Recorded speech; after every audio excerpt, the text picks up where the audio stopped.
ప్రగతి television వీక్షకులందరికీ నమస్కారం. కర్మని గురించి మనం వరుసనే ఒక సిరీస్ చేద్దామని నిర్ణయించుకున్నాం. ఆ మేరకు ఇప్పటి వరకు మీరు మొత్తం ఇంట్రడక్షన్తో కలిపి 3 పార్ట్స్ మీరు చూశారు. అయితే లాస్ట్ వీడియోలో మనం చేసినటువంటి మంచి పనులే మనకి ఆప్తులుగా ఉండి మనల్ని రక్షిస్తాయని చెప్పుకున్నాం. అంతేగాక ఈ కర్మ అనేది ఒక రాజ్యాంగం అని చెప్పి శ్రీనివాస్ గార్గే గారు డిఫైన్ చేశారు.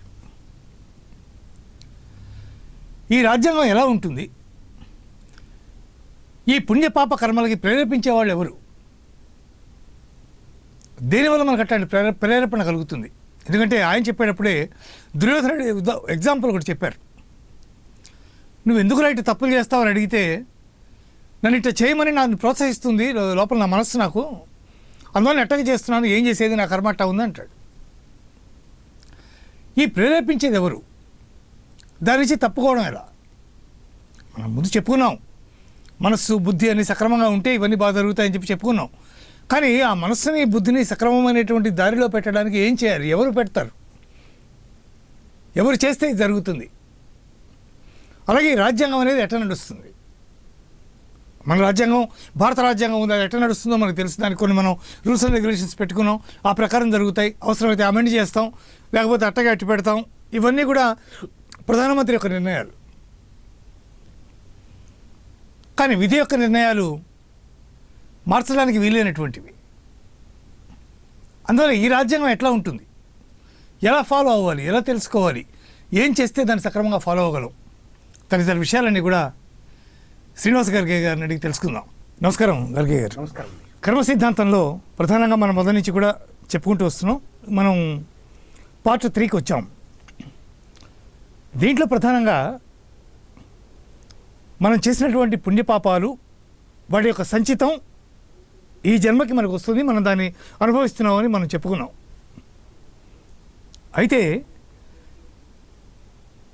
జరుగుతున్నటువంటి ప్రస్తుతం అంటే వర్తమానంలో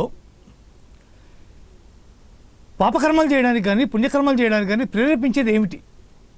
అంటే దీంట్లో ప్రధానమైనటువంటి అంశం ఏంటంటే, నువ్వు చేసినటువంటి పాపాలో లేకపోతే పుణ్యాలో ఏవో నేను ప్రేరేపిస్తాయి. సత్కర్మల వైపో దుష్కర్మల వైపో, సత్ఫలితమో దుష్ఫలితమో.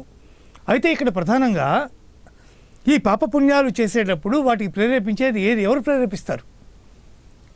బుద్ధికారకుడు బుధుడు, మనఃకారకుడు చంద్రుడు. అయితే వీళ్ళిద్దరిని ప్రేరేపించి వీళ్ళ చేత సత్కర్మలు కానీ దుష్కర్మలు కానీ చేయించేది ఎవరు? ఇది ప్రధానమైనటువంటి ప్రశ్న, ఎవరికైనా వచ్చేటటువంటి ప్రధానమైనటువంటి ప్రశ్న. అట్లాగే అనేక సందర్భాల్లో మనం విధిని, దైవాన్ని, లేకపోతే ఇంకొకరిని నిందిస్తూనో లేకపోతే ఏదో ఒకటి మనం మాట్లాడతాం. ఆ మాట్లాడేటప్పుడు మనం చేసేటటువంటి ప్రతి చర్యకి కూడా వెనకాల ఒక మోటివేషనో లేకపోతే వెనకాల ఒక ఎవరో ఒకరు చెప్పించడమో ఏదో ఒకటి జరుగుతుంది. ఆ చేసేటటువంటి వ్యక్తి ఎవరు? దీన్ని సవివరంగా వివరించవలసిందిగా కోరుతున్నాను. మీరు అడిగినటువంటి ప్రశ్న అడిగింది ఒక 6 నిమిషమైనా చాలా సంక్లిష్టమైనటువంటి ప్రశ్నలు ఇవి. ఇక్కడ ఎవరు ప్రేరేపిస్తారు? దుష్కర్మలు కావచ్చు, సరే ఏవైనా సత్కర్మలు కావచ్చు.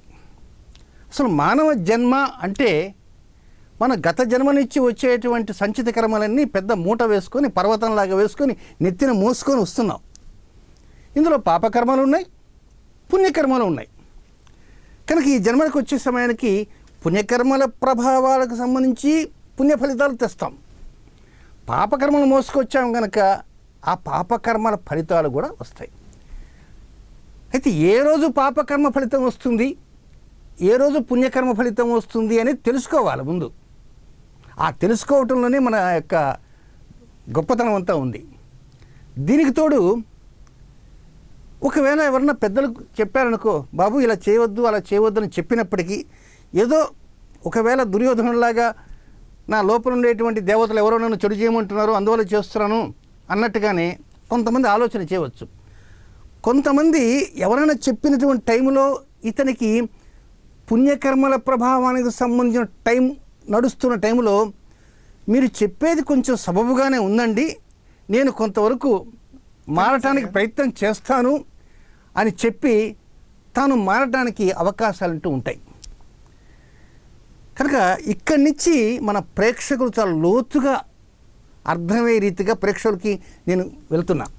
అంటే ఇప్పటిదాకా మనం చెప్పినటువంటిది ఈ భగవత్ నిర్మితమైనటువంటిది ఆ విధి సిద్ధాంతం, విధి రాజ్యాంగం. కానీ ఇప్పుడు జ్యోతిష్ శాస్త్రంలోకి ఎంటర్ అయినాం. ఇక్కడి నుంచి ప్రతి పాయింట్ చాలా జాగ్రత్తగా పట్టుకోవాలి మనం. సరే, మానవ జన్మకు ప్రధానంగా 3 కావాలి కారణాలు. 1 శరీరము, 2 మనస్సు, 3 బుద్ధి. బుద్ధి ప్రేరేపిస్తుంటుంది. మంచి పనులు చేద్దాం, చెడు పనులు చేద్దాం అని బుద్ధి ప్రేరేపిస్తుంటే సహకరించేది బాడీ, శరీరం. ఎప్పుడైతే సహకరిస్తుందో దాన్ని అనుభవించేది మనస్సు. మనం తెచ్చినటువంటి సంచిలో ఆ టైంలో ఆ పుణ్యకర్మల యొక్క పక్వానికి వచ్చి పుణ్యకర్మ ఫలితాలు వస్తున్నటువంటి ఒక 8 నెలలో, 9 నెలలో, 1 సంవత్సరం, 2 సంవత్సరాలు ఉంటే దానికి తగ్గట్టుగా బుద్ధి కూడా పనిచేస్తుంటుంది. కొన్ని సత్కర్మలు చేద్దామని, మంచి పనులతో పాటు ఇంకేదైనా మంచి వారికి మంచి సలహాలు ఇద్దామని ఇలా చేస్తూ ఉంటుంది. కానీ ఇలాంటి సమయంలో కూడా ఒక్కొక్కసారి వ్యక్తి దెబ్బతినేటువంటి అవకాశాలు కూడా ఉన్నాయి. ఎలా అంటే, మన నెత్తిన ఉన్నటువంటిది పుణ్యకర్మలకు సంబంధించినటువంటి మూట. ఇప్పుడు పుణ్యకర్మే మనం ఆచరించాలి. దాని ప్రభావంగా ఫలితం కూడా పుణ్యకర్మ ఫలితమే మనకు అనుకూలంగా, ఫేవరబుల్గా, పాజిటివ్గా రావాలి. కానీ కొంతమందికి ఆ సమయంలో, ఫర్ ఎగ్జాంపుల్ డేట్స్లో పోదాం, 2020వ సంవత్సరం, గత సంవత్సరం జనవరి 24వ తేదీ నుంచి మనం టైం తీసుకుందామండి. అక్కడి నుంచి ఒక ఏ అనేటువంటి వ్యక్తి దానికి ముందు రోజు దాకా 2020 జనవరి 23 దాకా అడ్డమైన పనులన్నీ చేశాడు. దానివలన చాలా వ్యతిరేకత తెచ్చుకున్నాడు. జైలుకు వెళ్ళాడు. ఏదో బెయిల్ మీద బయటకు వచ్చాడు. తప్పు చేయకపోయినా కూడా ఎవరో కొంత కేసులో ఇరికిచ్చారు, వెళ్ళాడు. కానీ 2020 జనవరి 24 తర్వాత అతను ఆలోచన చేశాడు, నేను ఏ తప్పు చేయలేదు, కానీ నన్ను జైలుకి పంపారు, కనుక తప్పు చేయకుండా నేను జైలుకు వెళ్ళాను, కాబట్టి ఏదో ఒక కర్మ నన్ను పట్టి పీడిస్తున్నది, కనుక నేను ఇప్పుడు ఇంకా చక్కగా భగవంతుని ప్రార్థిస్తూ మంచి కర్మను చేయాలా అని అనుకుంటాడు. దానికి తగ్గట్టుగా తన బుద్ధి కూడా మరింత మంచి పనులు చేసే విధంగా ప్రిపేర్ అయ్యింది. ఎప్పుడండి? 2020 జనవరి 24. కానీ అతని కర్మ సిద్ధాంతము దీని గురించి అతనికి తెలియదు. కానీ 2020 జనవరి 24 నుంచి ప్రారంభమైంది. 23 దాకా ఆయన నెత్తిన ఒక మూట ఉంది. ఆ 2వ రోజు ఆ మూట షేప్ మారిపోయింది. ఆ తర్వాత నుంచి ఆ పైన ఏ మూట ఉన్నది కాస్త పక్కన పెడదాం, కానీ ఆ వ్యక్తి మాత్రం ఇంకా మరింత మంచి పనులు చేస్తున్నాడు. ఇంకా మరింత మంచి పనులు చేస్తూ తాను ఒక చిన్న విషయం మీద ఒక పోలీస్ డిపార్ట్మెంట్ వారికి వెళ్ళి కాసేపు మాట్లాడినా కూడా అతను ఏమీ తప్పు చేయలేకపోయినా ఒక సలహా కోసం వెళ్ళినా అక్కడ ఉండేటువంటి రక్షక భటులు ఇతను తీసి లోపల వేసేశారు. నేను ఏం చేస్తాను తెలుసా, నువ్వు నా దగ్గరికి ఎందుకు వచ్చావు, నేను 5 నిమిషాలు లోపల వేసేస్తానని చెప్పి బెదిరించి అదిరించి అతను తీసుకుని లోపల వేశాడు. అప్పుడు అతనికి అర్థమైంది, నేను మంచి పనులు చేయాలనుకుంటున్నాను, ఎంత చేద్దాం అనుకుంటున్నా కూడా ఈ ప్రకారంగా అయింది అని. మళ్ళా అక్కడ కూడా ఏదో ప్రకారంగా కొంత ఇబ్బంది కలిగింది, బయటకు వచ్చాడు. నౌ 2021 వచ్చింది. అతను స్టిల్ మంచి పనులు చేస్తున్నాడు, ప్రజలు కొనియాడుతున్నారు, అతను చేసే పనులకి ముగ్ధులవుతున్నారు. కానీ అతనికి ఎక్కడ లేనటువంటి సమస్యలు వస్తున్నాయి. ఎంతమంది చిత్రహింస పెడుతున్నారు అతన్ని. ప్రతిరోజు భగవత్ ప్రాప్తి లభిస్తున్న ఉద్దేశంతో ఆలయాల చుట్టూ తిరుగుతున్నాడు. అన్నదానం చేస్తున్నాడు, ఇక ఆర్థిక సహాయాలు చేస్తున్నాడు. ఇన్ని చేస్తున్నప్పటికీ కూడా అతనికి మాత్రం ఎక్కడా కూడా రిలీఫ్ అనేది లేదు. రిలీఫ్ లేదు, నెగటివ్గానే ఉంటుంది. ఇక్కడి నుంచి మనం ఆలోచన చేయాలి. ఏంటంటే బుద్ధి బాగా చక్కగా ఆలోచన చేసింది, శరీరం సహకరించింది, బట్ మనసుకు మాత్రం రిలీఫ్ లేదు. కానీ ఆ సమయంలో తన పైన ఉన్నటువంటిది సహజంగా అనుకుంటే పాపకర్మ ఏమన్నా పక్వానికి వచ్చిందేమో. Note the point.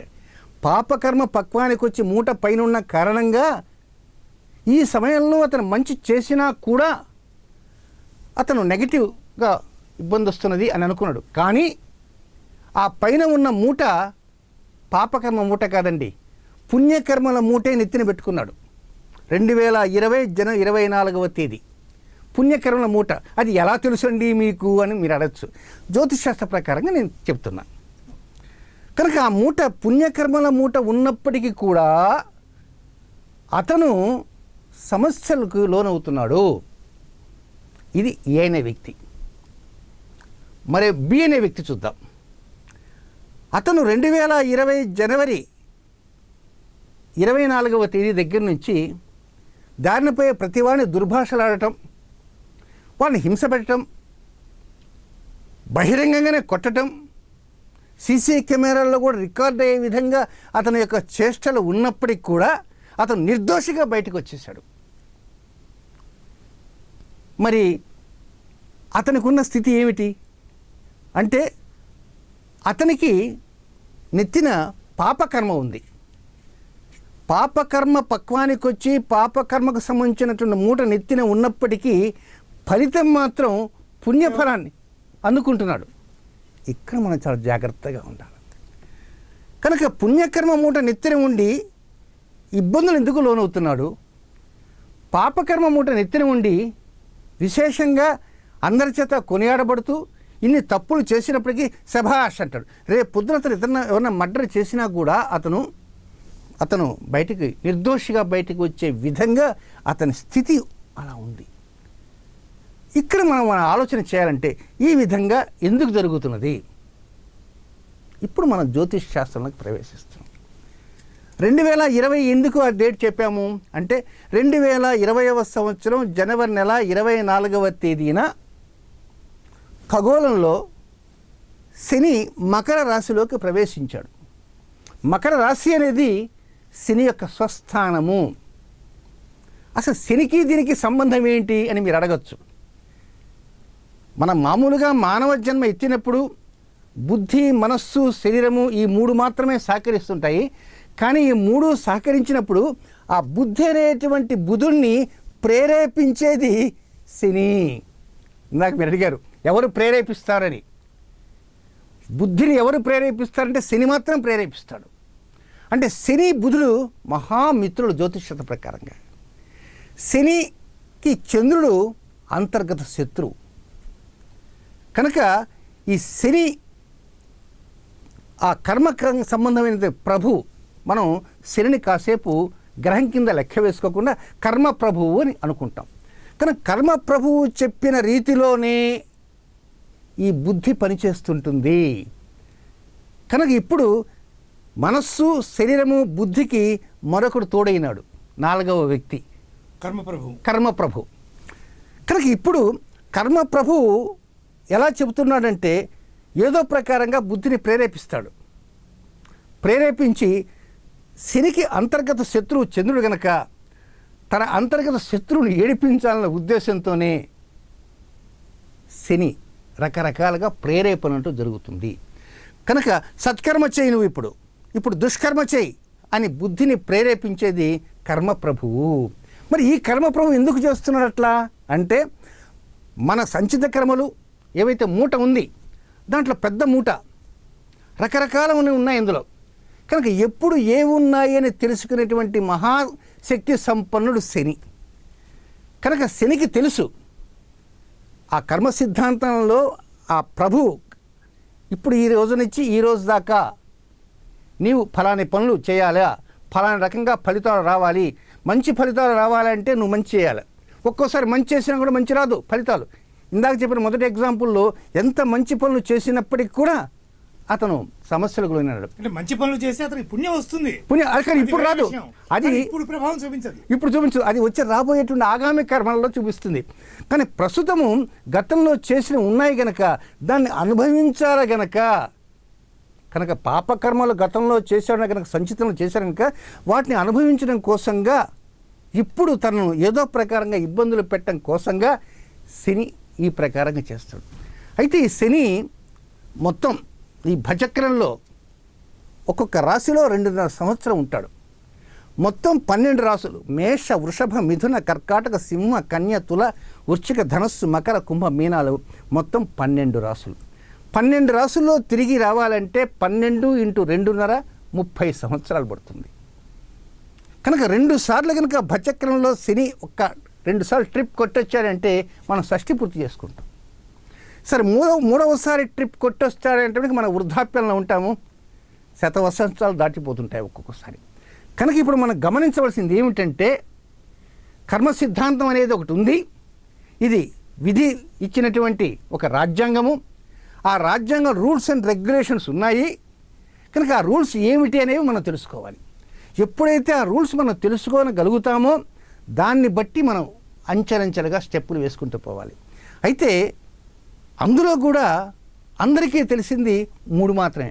అష్టమ శని అంటారు, అర్ధాష్టమ శని అంటారు, ఏలినాటి శని అంటారు. అమ్మో అర్ధాష్టమ శని పట్టుకున్నా నీకు ఇంకేముంది అంటారు. అష్టమ శన ఏదో మరణం సమీపిస్తుందేమో అని భయం. ఏలినాటి శన 7.5 సంవత్సరం అని ఇబ్బంది పెడతాడు. మరి 7.5 సంవత్సరాలు ఇబ్బంది పెడుతున్నారని అంటుంటారు కానీ 7.5 సంవత్సరాలు ఇబ్బంది పెట్టడని వాదించే ఏకైక సిద్ధాంతం భారతదేశంలో శ్రీనివాస గారికి ఒకటే. ఎందుకు అంటే దాని వివరాలు మనం రాబోయే ఎపిసోడ్స్ తెలుసుకుందాం.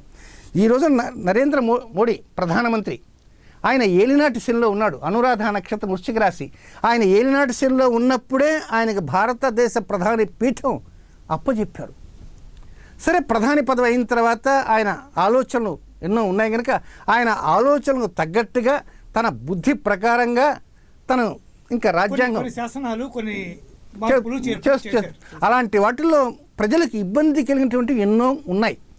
నోట్ల రద్దు కావచ్చు, అదొక రకరకాలైనటువంటి ఆడవాళ్ళు బంగారం కొంటే సమస్యని ఇన్ని చెప్పినప్పటికీ అదే ఏలినాటి శని జరిగేటువంటి సమయంలో రెండవసారి గతం కంటే కూడా అధిక మెజారిటీతో తిరిగి మళ్ళీ నరేంద్ర మోడీ ప్రధానమంత్రి అయినాడంటే ఏమిటండి ఇది? మరి ఏలినాటి శనే కదా. మరి అదే ఏలినాటి శని అనగానే కొంతమంది భయపడతారు. ఇప్పుడు ఒక వ్యక్తి ఉన్నాడు, ఆ వ్యక్తి ఏదో కొంత ఇబ్బంది వచ్చింది, హాస్పిటల్కి వెళ్ళాడు. ఆ డాక్టర్ గారు ఏమన్నారంటే ఈ మేజర్ సర్జరీ చేయాలండి, దాదాపు 4 లక్షల రూపాయలు ఖర్చు అవుతుంది అన్నాడు. సపోజ్ చేశాడు, 4 లక్షల రూపాయలు ఖర్చు పెట్టాడు. ఆ తర్వాత బయటకు వచ్చాడు. బయటికి రాగానే ఎవరో ఒక ఆయన అన్నాడు, ఓరి పిచ్చోడా నీకు ఏలినాటి శని పట్టిద్దిరా, అందుకే 4 లక్షలు వదిలిపోయినాయి, పీడ విరగడైంది 4 లక్షలు అని హేళనగా మాట్లాడాడు. కానీ నేనంటాను నీకు 4 లక్షలు ఖర్చు అయినాయి, కానీ నీకు మరొక 30-40 సంవత్సరాలు బ్రతికేటువంటి శక్తిని శని అందించాడు. చూసారా? కాబట్టి అష్టమ శని కానీ అర్ధాష్టమ శని కానీ ఏలినాటి శని కానీ అనేక రకమైనటువంటి అవకాశాలు ఇస్తుంటాయి. కానీ కొన్ని సమయాల్లో అక్కడ వారు ఏదో సమస్యలకు లోనవుతుంటారు. మరి ఎందుకు లోనవుతుంటారో అనేది ఆ జాతక చక్రాలను బట్టి కర్మఫలాన్ని బట్టి ఆ కర్మఫలం తెలుసుకోవాలంటే మనం లోతులకు వెళ్ళాలి. కాబట్టి ఈ రోజున ఆ విధి రాజ్యాంగం ఎన్ని అధ్యాయాలు ఉందో, విధి రాజ్యాంగం ఎన్ని అధ్యాయాలు ఉంది? 12 అధ్యాయాలు ఉంది. 12 రాసులు 12 అధ్యాయాలు. కనుక ఈ 12 అధ్యాయాలలో ప్రతి అధ్యాయంలో చక్రం తిప్పేవాడు ఎవరయ్యా అంటే కర్మ ప్రభువు. కాబట్టి 12 అధ్యాయాలు ఉన్నదే విధి రాజ్యాంగము. ఈ 12 అధ్యాయాల పైన చక్రం తిప్పే ప్రభు ఎవరంటే కర్మ ప్రభువు. ప్రతి అధ్యాయంలో కూడా కర్మ ప్రభు చెబుతున్నాడు అని మనం అనుకోవాలి. ఇట్లా అనుకుంటే ఒకవేళ ఒక జాతకం తీసుకుందాం, అక్కడ శనికి శత్రువు అయినటువంటి వ్యక్తులు ఎవరో కుజుడున్నాడు, రవి ఉన్నాడు. వాడు చాలా బలీయంగా ఉండి చాలా మంచి ఉచ్చమైనటువంటి స్థితిలో ఉండి వాళ్ళ జాతకాన్ని వాళ్ళు శాసిస్తున్నారు అనుకోండి. అవును. అక్కడ శని ప్రభావం ఎలా అంటే ఇతన్ని అనుక్షణం వాళ్ళు అనుకుంటారు కదా. అవును. మీరు అడిగిన ప్రశ్న తల తిరిగిపోయే ప్రశ్న. వాస్తవంగా చెప్పాలంటే రేపు 27వ తేదీ మార్చి 27, 2021 కుజుడు రాహువు సంఘర్షించుకుంటున్నారు 19 degrees దగ్గర. కరెక్ట్గా యాజ్ పర్ ప్లానటరీ పొజిషన్స్ డిగ్రీల ప్రకారం వేస్తే కుజుడు యొక్క 19 degrees యొక్క చూపు శనిపైన పడింది. చాలా దారుణమైన.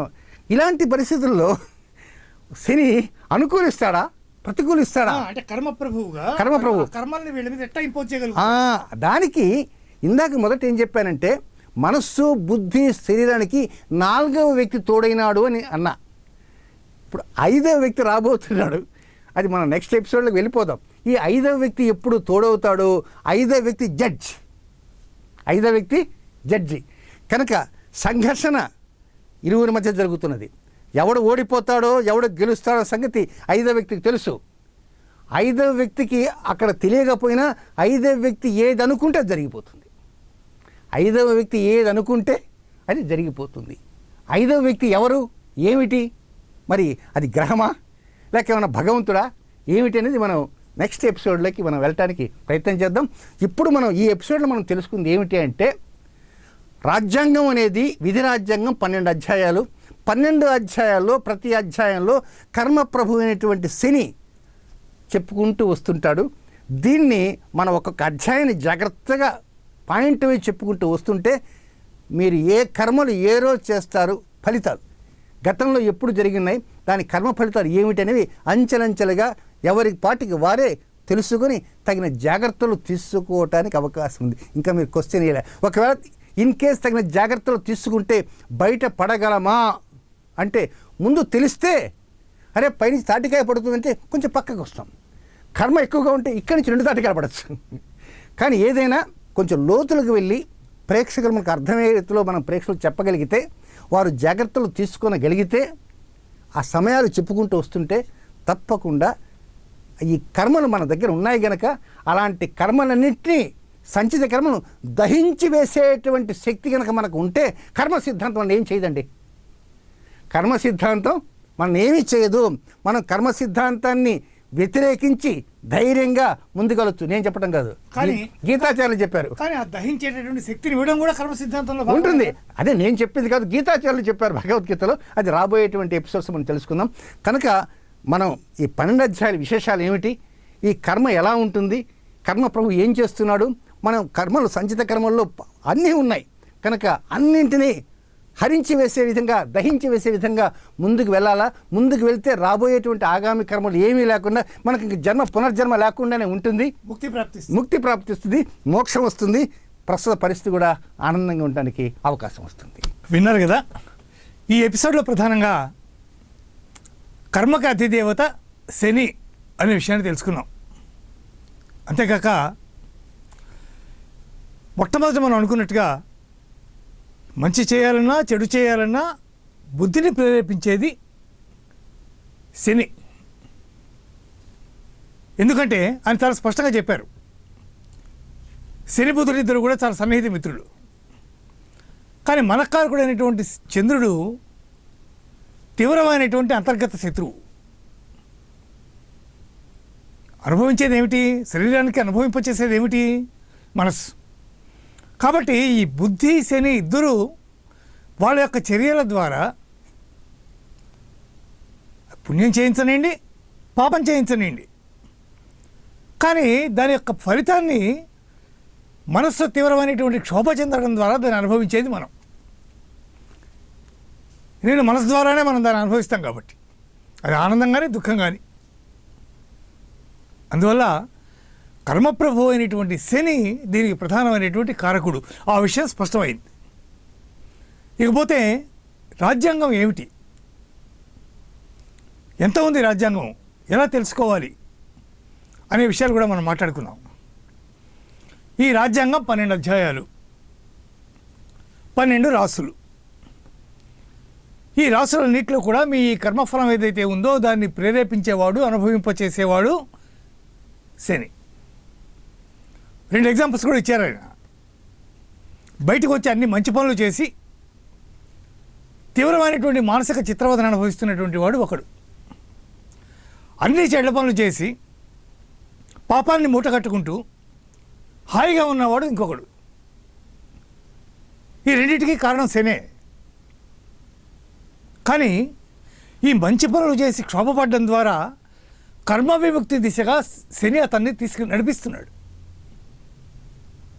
కర్మ విముక్తి అయితే కదా మీకు ముక్తి లభిస్తుంది.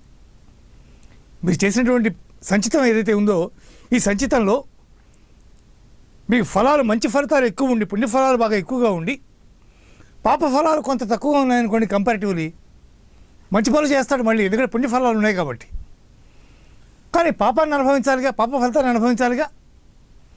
ఆ పాప ఫలితం ఎలా అనుభవిస్తాడయ్యా అంటే ఇన్ని మంచి పనులు చేస్తే కూడా ఈ క్షోభ అనుభవించడం ద్వారా పాప ఫలితాన్ని అనుభవిస్తాడు. తద్వారా అతను విముక్తి దిశగా మొత్తం ఈ కర్మఫలం నుంచి విముక్తి దిశగా అతను ముందుకెళ్తున్నాడు. ఈ విషయం అర్థం చేసుకుంటే మనకి బాధ కష్టం అనేది కొంత ఉపశమిస్తుంది. నేను ఇన్ని మంచి పనులు చేస్తున్నాను, అందరితో ఇంత ఫ్రెండ్లీగా ఉంటున్నాను, ఇంత చక్కగా మాట్లాడుతున్నాను, ఎవరిని ఒక మాట కూడా అన్ను, అయినా నన్నే ఎందుకు ఆడిపోసుకుంటారు, నన్నే ఎందుకు ఎత్తి చూపిస్తారు అని చాలామంది వ్యక్తులు బాధపడుతూ ఉంటారు. ఈ ఒక్క అంశాన్ని తెలుసుకుంటే బాధ ఉండదు. అది ఎప్పుడు వస్తుంది అంటే తామరాకు మీద నీటి బొట్టులాగా ఉండడం అంటారే, అలాంటి స్థితి మనకి ఏర్పడాలి. అలా ఏర్పడాలి అంటే ఇవన్నీ మనం తెలుసుకోవాలి. అవి తెలుసుకున్నప్పుడు ఆ స్థితి మీకు ఆటోమేటిక్గా వస్తుంది. ఏది ఇచ్చినా భగవంతుడే ఇచ్చాడు. కాబట్టి నేను ఇన్ని మంచి పనులు చేస్తున్నా, నా దారి నేను మంచి పనులు చేయడమే నా కర్తవ్యం. ఫలితం ఏదైనా కానీ నాకు సంబంధం లేదు.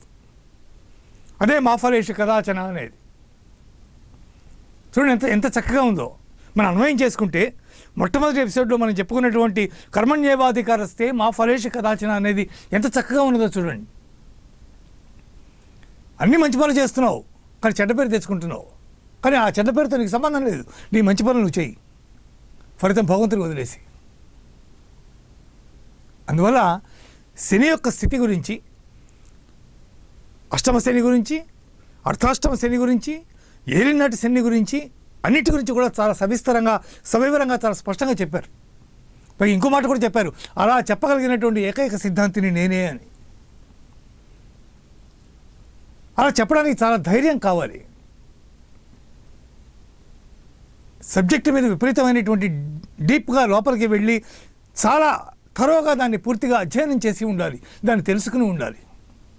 అలా కానీ వాళ్ళు భయపెడతారు. నీకు అష్టమ శని ఉంది, నీ జీవితం నాశనం అయిపోతుంది పో. నీకు అర్ధాష్టమ శని ఉంది, నువ్వు ఇట్లా అయిపోతావు పో. ఏలినాడు శని ఉంది, నీ బతికింతే. కానీ అవన్నీ కాదు. కర్మఫలానికి అధిదేవత అయినటువంటి శని మన కర్మ పరిపక్వం చేయడానికి, ఫలితాన్ని పూర్తిగా అనుభవించి మనల్ని విముక్తులు చేయడానికి మాత్రమే తన యొక్క చర్యల ద్వారా ప్రయత్నిస్తాడనేది సుస్పష్టమైనటువంటి విషయం. దీని గురించి మరిన్ని విశేషాలు, మరిన్ని ముఖ్యమైనటువంటి అంశాలు ఇంకా లోతుగా లోపలికి వెళ్ళి మనం ముందు ఎపిసోడ్స్లో తెలుసుకుందాం. విఘ్నులైనటువంటి వీక్షకులందరూ కూడా చెప్పిన విషయాల్ని అర్థం చేసుకుని సత్కర్మలు చేయడానికి నడుం బిగిస్తారని, ముందుకెళ్తారని ఆకాంక్షిస్తూ నమస్కారం.